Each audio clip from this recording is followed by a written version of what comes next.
नमस्कार बच्चों, मैं मीनू असवाल आपका हिंदी की ऑनलाइन कक्षा में स्वागत करती हूँ। आज हम पढ़ेंगे कक्षा 8 के लिए हिंदी आमोदनी से पाठ 13 जिसका नाम है रिश्ता। रिश्ता एक विदेशी कहानी है जिसे लिखा है कॉन्टेस्टाइन पाउस्तोवस्की ने। इस कहानी की प्रतिध्वनि है परिवर्तन के अलावा कुछ भी स्थायी नहीं है। यह बात कही है हेराक्लिटस ने। बच्चों, यह बात बिल्कुल सही है क्योंकि प्रकृति में हमेशा कुछ न कुछ परिवर्तन चलता रहता है। इस कहानी में लेखक ने अपने एक ट्रेन के सफ़र का वर्णन किया है। उस ट्रेन में लेखक के साथ एक प्रोफेसर भी यात्रा कर रहे थे। उस प्रोफेसर ने लेखक को यह बताया कि किस तरह एक छोटी सी अकेली झोंपड़ी एक खूबसूरत गांव में परिवर्तित हो जाती है। तो आइए बच्चों, इस कहानी को विस्तार से पढ़ना शुरू करते हैं। मैं कुर्सकी रेलवे स्टेशन पहुंचा, जहां से ठीक 9 बजे सिम्फेरोपोल्स्की एक्सप्रेस ट्रेन को छूटना था। टीटी ने मेरा टिकट देखा और मैं डिब्बे में घुस गया।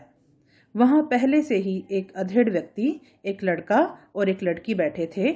लड़की का नाम नास्त्या था। जैसा कि यात्रा के दौरान हमेशा होता है, हम जल्दी ही एक दूसरे से घुल मिल गए। अधेड़ उम्र का व्यक्ति जीव विज्ञान का प्रोफेसर था और लड़का भाषा शास्त्री। ट्रेन अबाध गति से चली जा रही थी। खिड़की के बाहर अंधेरा था। प्रोफेसर ने कहा कि उसे यह रास्ता बहुत अच्छी तरह याद है।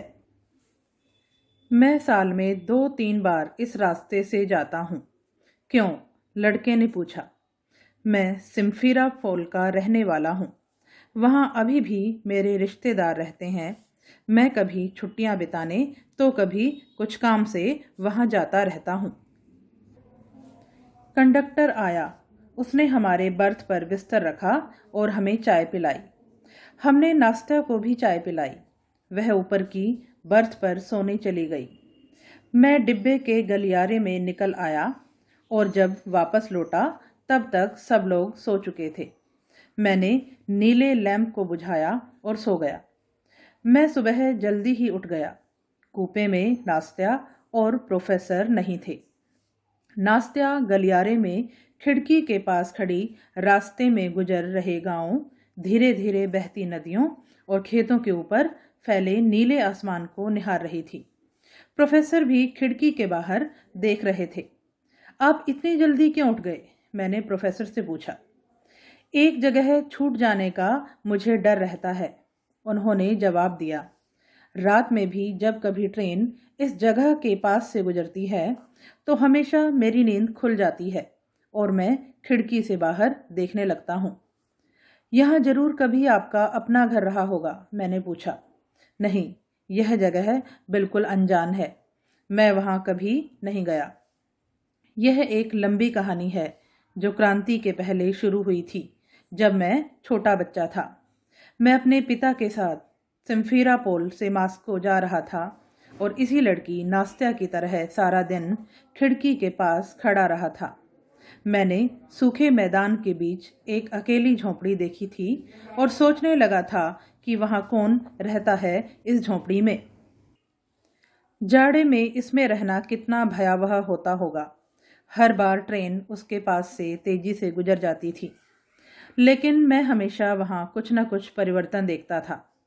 एक दिन मैंने झोंपड़ी के पास एक औरत को देखा। वह अंगीठी जला रही थी और पास ही उसका बच्चा लेटा था। बाद में मेरी इस झोंपड़ी के इर्द गिर्द दूसरी झोंपड़ियाँ आ गईं और धीरे धीरे इस अकेली टूटी फूटी झोंपड़ी की तरह एक छोटा गांव विकसित हो गया। बच्चे दिखाई पड़ने लगे। रेल की पटरियों के पास खड़े होकर वह चिल्लाते थे, बाबूजी ब्रेड फेंक दो।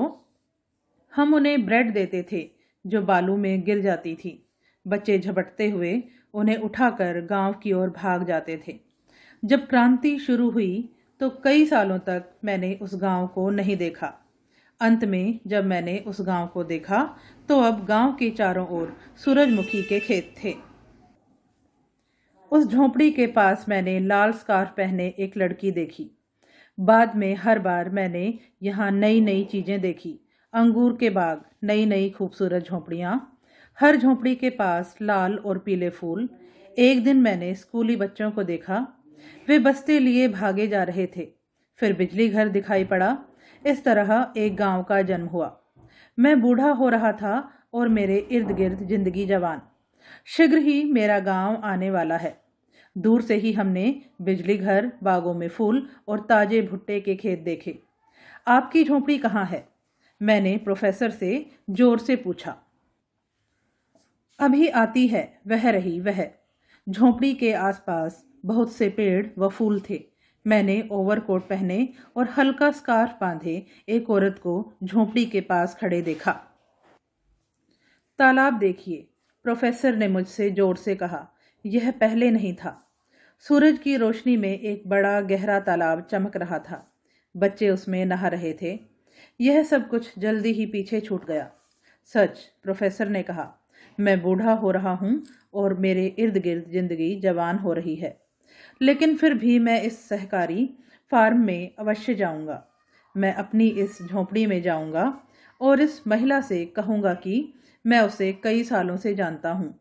मैं उसकी माँ को भी जानता हूँ और उसके गांव के पूरे इतिहास को भी। वह चुप हो गया, पर मेरे मन में आने वाले पहले ही स्टेशन पर उतरकर उस गांव में लौटने और लहलहाते गेहूं के खेत में गर्म मैदान के बीच स्थित उस झोंपड़ी में रहने की इच्छा जागृत हो गई। जीवन मूल्य, हमें भी समय के साथ अपने आप में बदलाव लाना चाहिए, इसी में समझदारी है। धन्यवाद।